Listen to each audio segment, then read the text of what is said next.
Hi, I'm Hudson Mendonça, executive editor at MIT Technology Review Brasil, and I'm here today with Professor Michael Cusumano, Professor of Management and Deputy Dean at MIT's Sloan School of Management. Professor Michael Cusumano is specialized in strategy, innovation, and product development, and has published more than 100 articles and 14 books. I would like to highlight two of them: the business platform, Strategy in the Age of Digital Competition, Innovation and Power, published in 2019, and Strategy Rules, 5 Timeless Lessons from Bill Gates, Andy Grove, and Steve Jobs, that has been translated into 18 languages and received wide media coverage from Bloomberg News, New York Times, The Economist, the Financial Times, Fast Company, and other media outlets. Professor Michael, thank you for being with us. Professor Michael, introducing our interview in the context of MIT Regional Entrepreneurship Acceleration Program, tell us, why is so important for a region aspiring to become an innovation ecosystem? Why just trying to replicate the same model of Silicon Valley or Kendall Square would not work in other regions? So there's two fundamental frameworks in REAP that are important, and they apply particularly well in Silicon Valley, in the area around MIT, but they take a different form in different regions.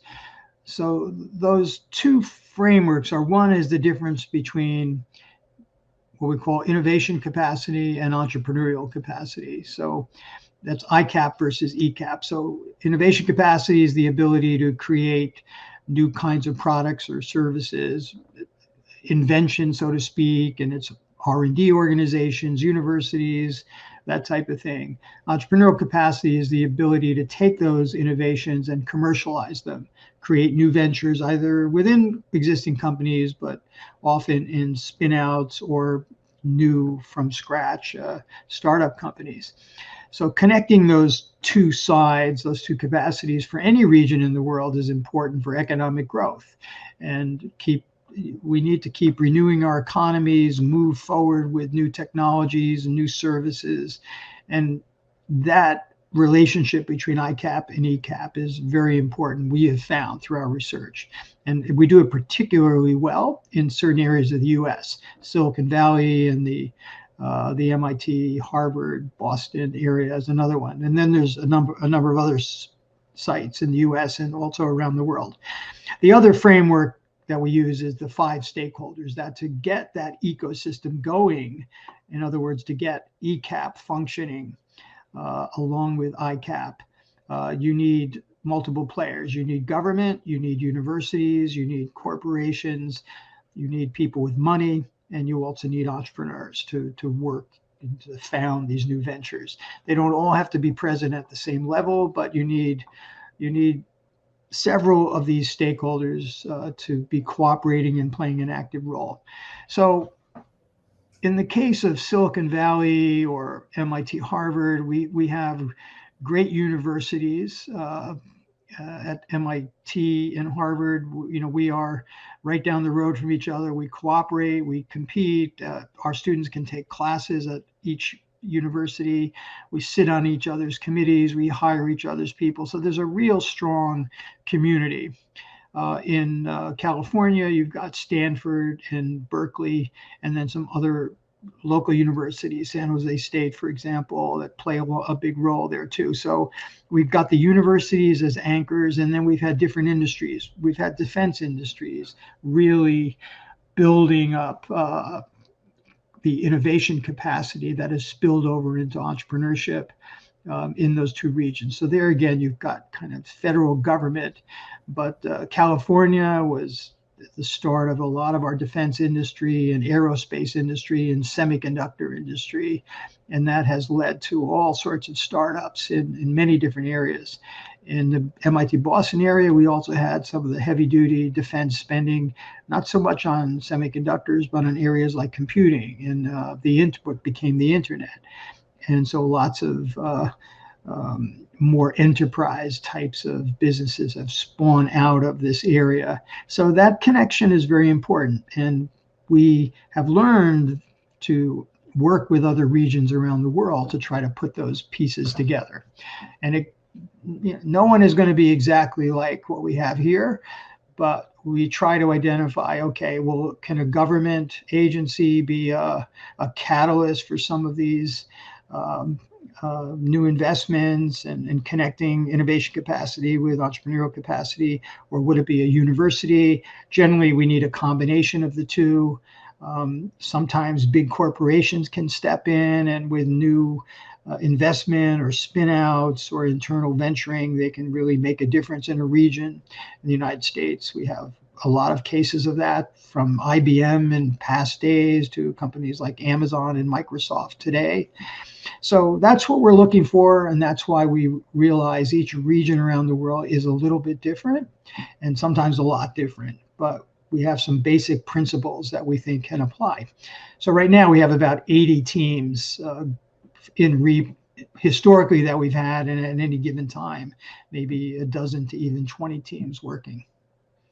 During the third workshop of MIT REAP, we learned that building a backbone organization is critical to develop an innovation ecosystem. What would be the expected key roles of an effective backbone organization? So we learned, and it was my experience in Tokyo, which was cohort 3. We're now on cohort 10. Each cohort is 2 years long, but we learned a lot, and as I said, especially from my Tokyo experience, that the REAP teams are largely task forces, and they come together for 2 years, those 5 stakeholder groups, and they work on analyzing ICAP, and then figuring out what they can do, what interventions they could make to cross over innovations into actual new enterprises, new ventures. But after the 2 years are over, the teams generally disband.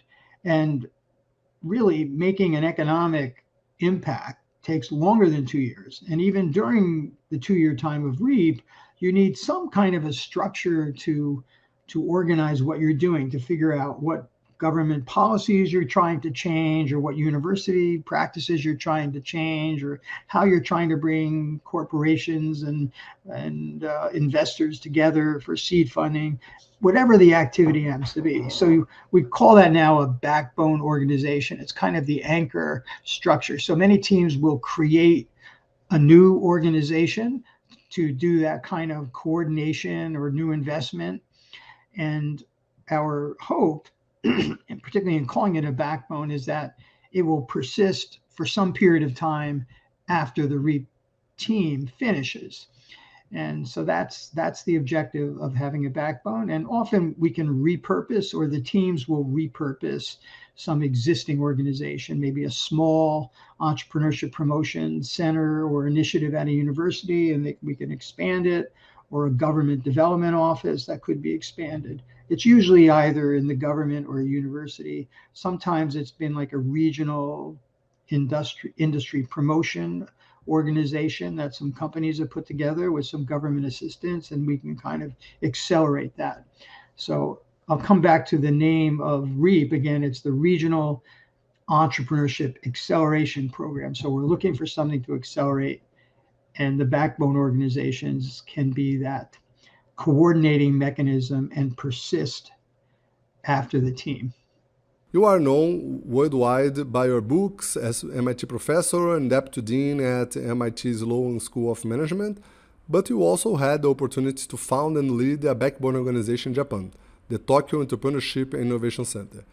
Could you tell us how this experience was and what were the biggest challenges to implement it? Okay, so yes, absolutely. In the case of Tokyo, as we were proceeding, the Tokyo REAP team was kind of an anchor organization, right? So the universities was the main sponsor of the REAP team, but we had an outside donor. We had Fujitsu as our main company and a couple other corporate partners.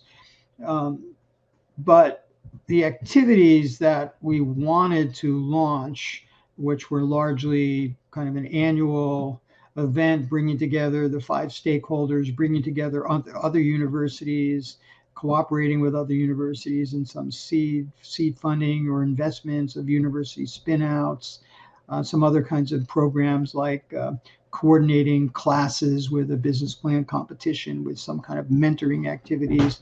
All these kinds of things required some organization or entity within the university we thought was the best place to coordinate these things.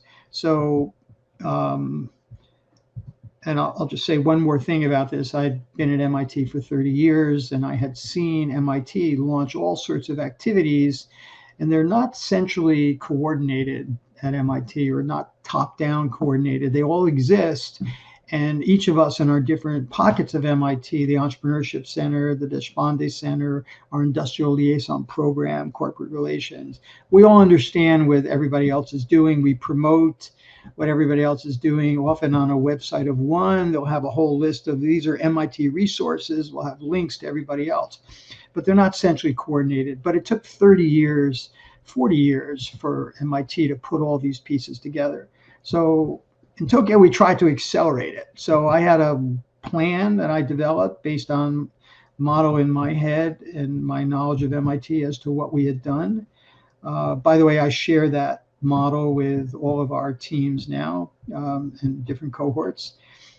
And so we wanted to accelerate and do as much as we can within 2 years, but then have, again, some entity that could continue that kind of work and coordination after the team ended. So we set up the Tokyo Entrepreneurship and Innovation Center.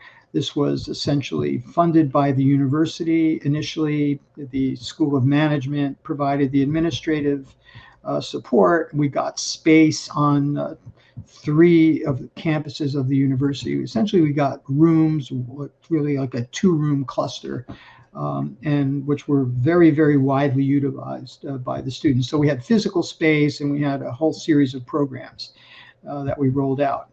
So the biggest issue, though, was to how do you fund this and how do you get the space? So even when you're taking space in Tokyo, it's very expensive, and it's space that somebody else can't use. And almost all universities will be charging the cost of this space and charging the cost of the administrators and that sort of thing. So the biggest issue was funding, and we did some activities to raise some money. The university also got funding from the Japanese Ministry of Education, specifically for entrepreneurship education. And for that, we had to submit an application with other universities, and this was very good. They were forcing universities to cooperate. So another big Japanese private university, Waseda, was the lead on getting this grant, and we shared classes and some other activities. They helped us with our annual conference. So we got essentially 5 years of funding from the Ministry of Education. So that funded the center and the individual departments, like the School of Engineering or School of Management, also contributed for 5 years. So the center lasted for 5 years after the REAP team finished. But the center is now closed. When that funding ended, the university closed the center, and some activities continued. So, for example, we have a bunch of entrepreneurship classes in the School of Management. They continue. We have some particular entrepreneurship development classes across the university that I had founded, copying MIT. We call these the Innovation Teams class or Innovation Teams Lab, where students come together from engineering and management or science and evaluate the research of a particular lab looking for commercial potential, and they write up a report for the lab.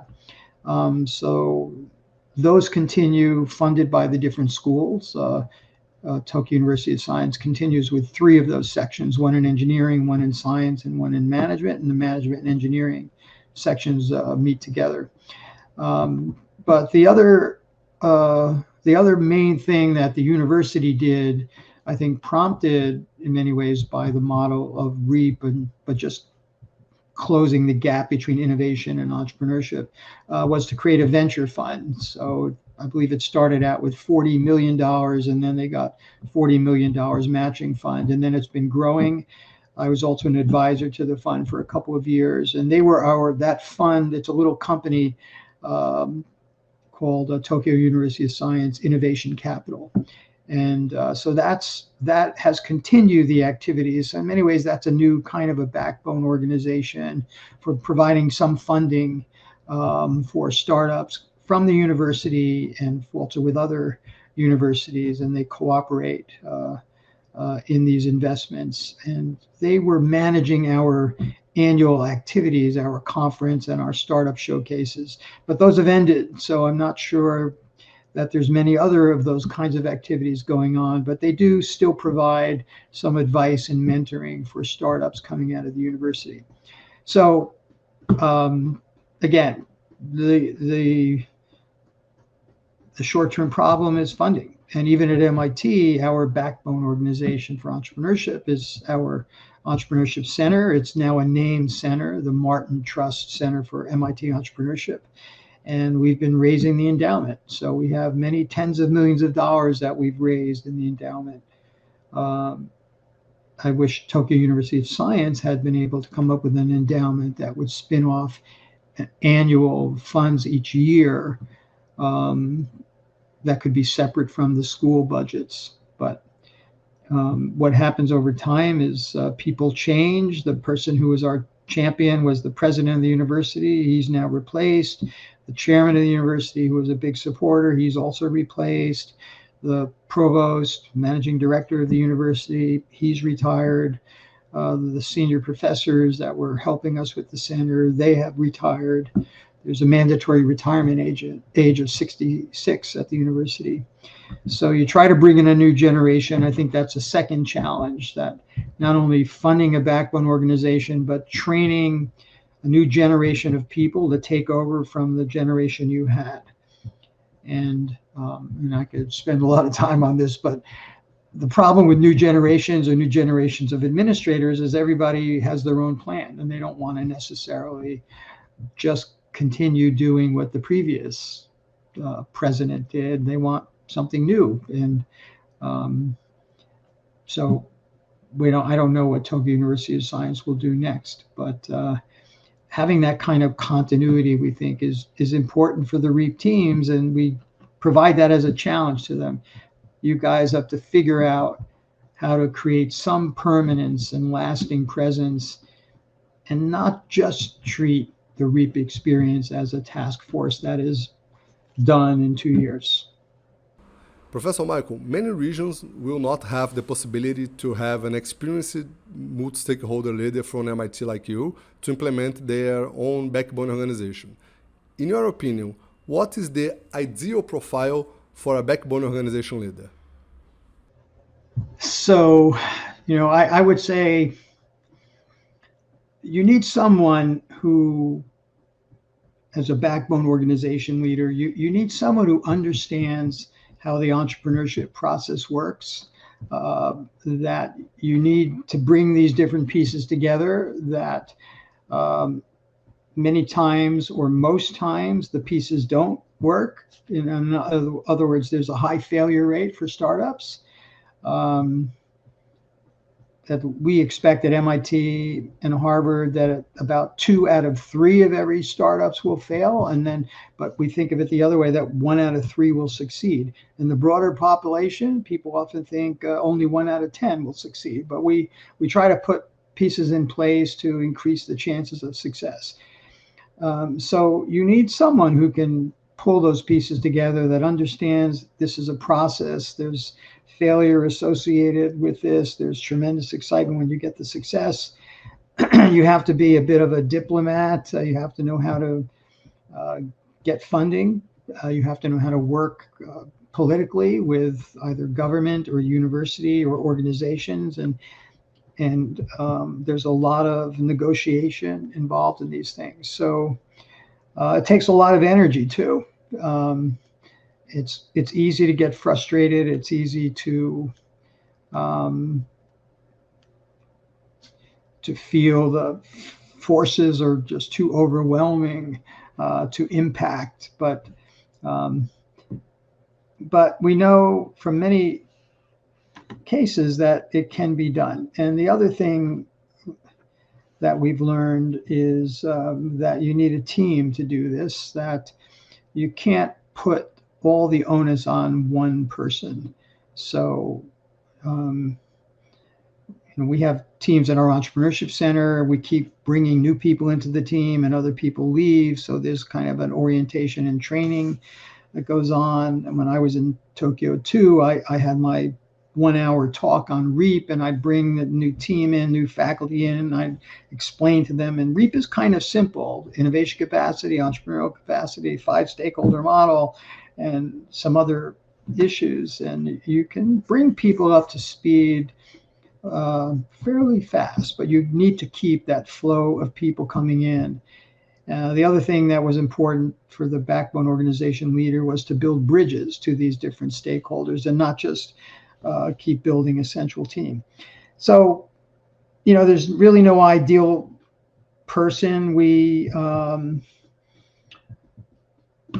So my successor, I was the Tokyo University of Science, the Tokyo Entrepreneurship Innovation Center at Tokyo University of Science. I was the first director. What we did in the second year, because I was leaving, we brought in a senior professor. He was actually essentially the provost of the university, also a professor of applied physics. He had been on our REAP team, so he had come to MIT. We made him the co-director, and then after I left, he became the director. And he was the director for the next 5 years, except for 1 year. We had a really good person a Japanese guy who had worked in new business development and then was leading the corporate relations office in Tokyo University of Science, which is also the technology licensing office. And he had a 2-year MBA from New York University. So he kind of understood what needed to be done. Unfortunately, he passed away. He was a relatively young man, and the provost, Professor Okamura, had to come back and take over. But that was actually stressful. So coming up with someone who could take over for the provost, by that point, he had become the acting president of the university. So it's a challenge. So again, the advice I give is start looking to groom someone. At MIT, we got one of our graduates, Bill Oletz, who had worked at IBM. Then he had worked in startups, but he was one of our graduates, and we brought him back, and he started doing some teaching, and then we made him director of the center. So looking at your pool of alumni is important. Sometimes it can be a professor, and whoever it is, they have to know they need to build a team around them who can take over for them when they have to leave. And people will leave. They have to move on at some point.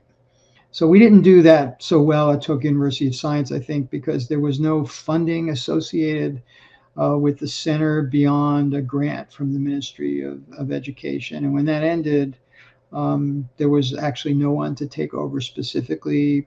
And some activities, as I said, shifted to the investment fund company. And, hopefully they'll keep the spirit alive. Other than that, the continuity is in the departments, the schools, the School of Management, and a bit in the School of Engineering, which still keeps, and the School of Science, which keeps some classes going on entrepreneurship. Professor, as you know, we are trying to build here in Rio a world-class innovation ecosystem focused on energy and sustainability. Were there other regions in previous MIT REAP cohorts that were focused on a specific sector? If yes, could you give us some examples? What would be the biggest advantages and challenges in making this choice? Obviously, in a case like Rio and Brazil, if you choose a focus on energy and connect it to sustainability, and you've got an opportunity to actually raise money and solve a little bit of the funding problem for these activities. So you've got some big companies, you've got the government funding sources, everybody's interested in innovation in the energy sector, whether it's solar power, wind power, hydraulic, this or that, or ocean waves, whatever it is. There's a lot of innovation potential. And so having or choosing a particular sector focus does allow you to kind of also focus attention and potential resources, but it has to be the right focus, and then there has to be money associated with it. And you also have to have the capabilities locally that you could build on. So Brazil seems to be in a good space for that.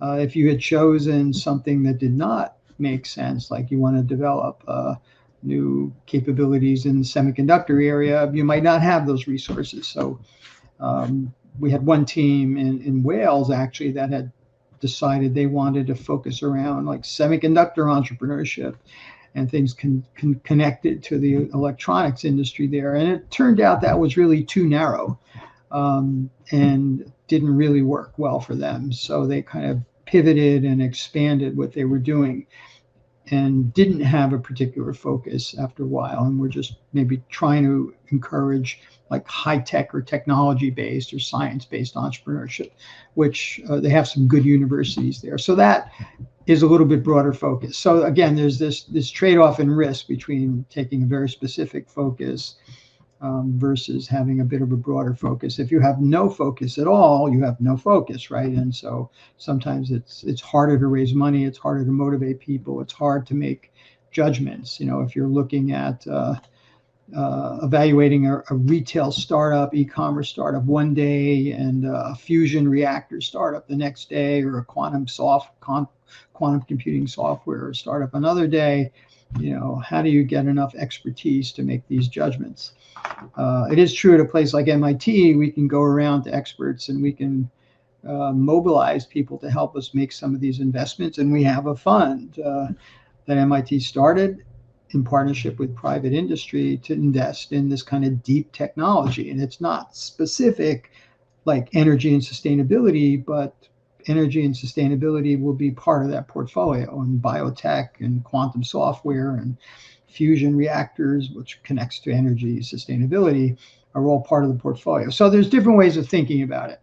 Probably the narrowest, but also quite a successful REAP team was, I guess it's cohort, the early cohorts, 1 or 2, was in Morocco, where the whole team was focused on phosphate. So they have, phosphate is a mineral that you mine, but it has many applications. And so you can encourage entrepreneurship or new business development around the applications in different types of chemicals and different processing. And you can also encourage innovation on the mining process and some of the technology that goes into that, whether it's analytics or modeling, things of that sort, or even physical mining techniques or technology, robotics, for example. So they had a hackathon. They organized a hackathon to get different types of people, groups of people,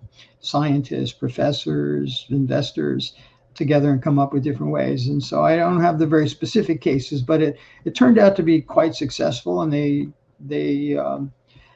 felt that they got a lot of value and did encourage startup and new venture development, and then also more creativity in some of the big companies that were there and part of that ecosystem.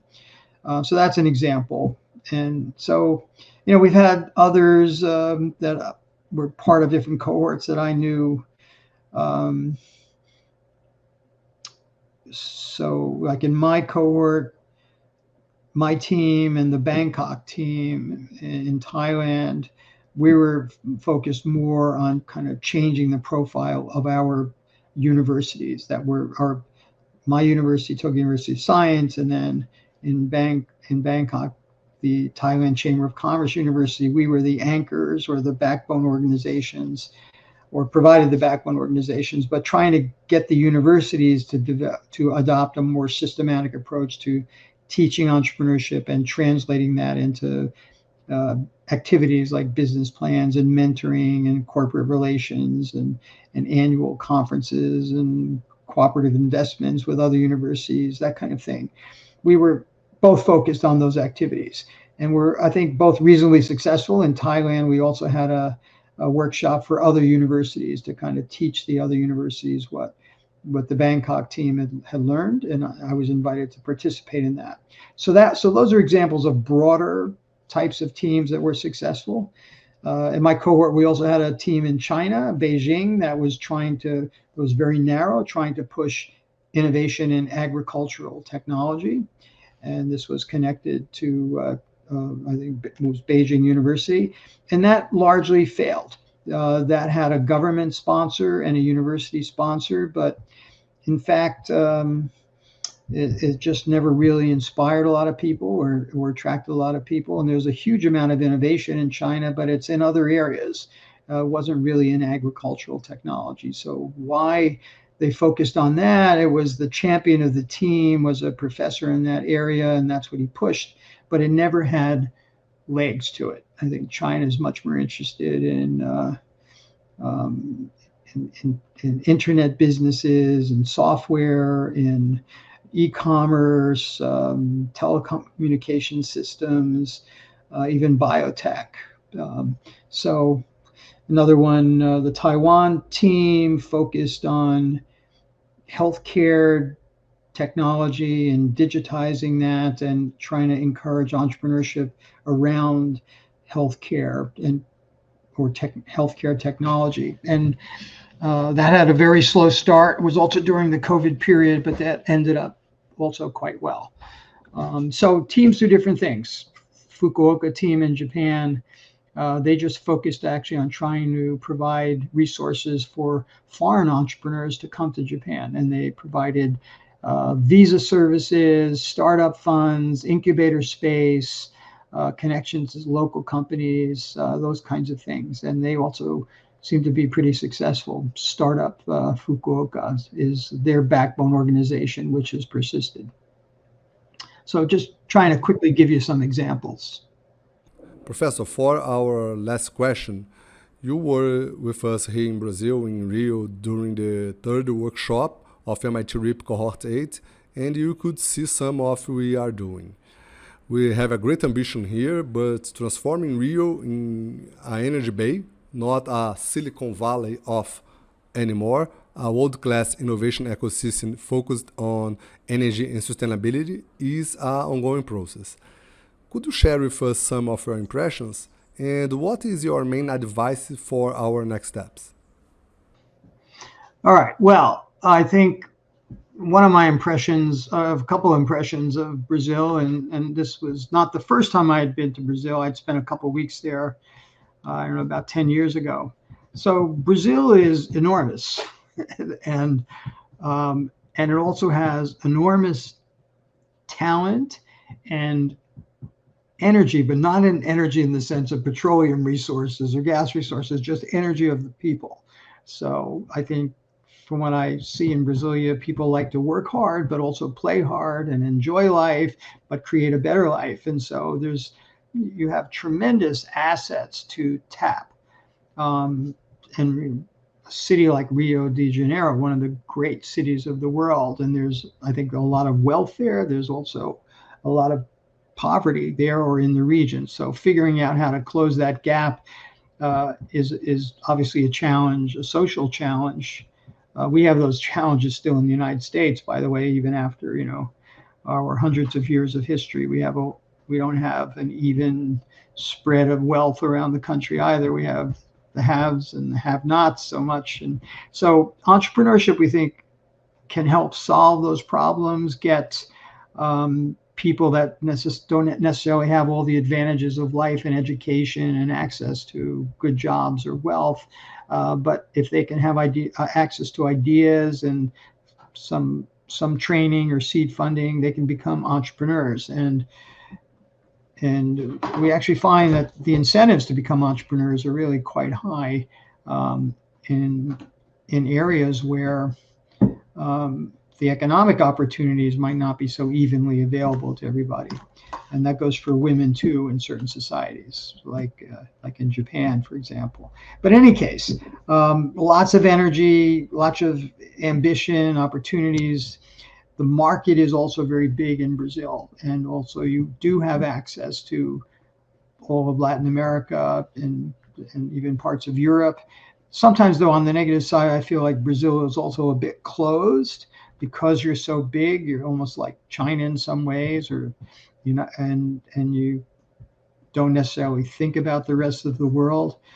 But there's enough big market internally to get a lot of companies off the ground and up and running. There are customers, there is money, there is talent, there are mentors. So that was my impression that, Brazil, we have other data. Even when we did my team in Tokyo from 2015 to 2017, we had data on which countries in the world were most aggressive or most successful at creating new businesses.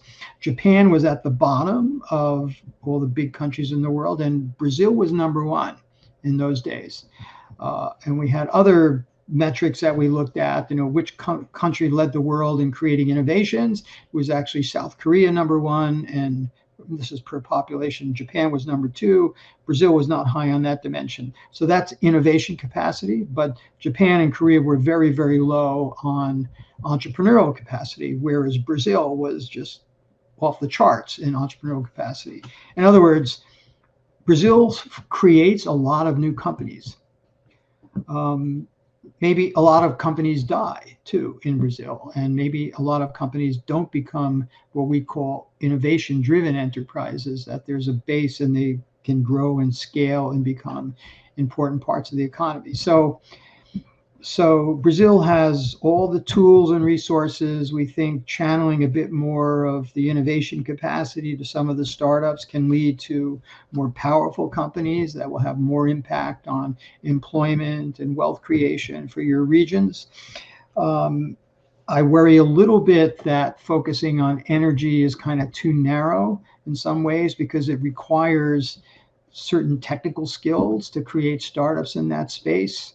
You need to be a chemist, or you need to be a mechanical engineer, or whatever the challenge may be, and so there's a lot of different variations that could come in there, whether it's smart grids, and that requires software and hardware, and so there's a lot of opportunities there. So thinking of energy and sustainability broadly, I think is a good track. But if people interpret some of that too narrowly,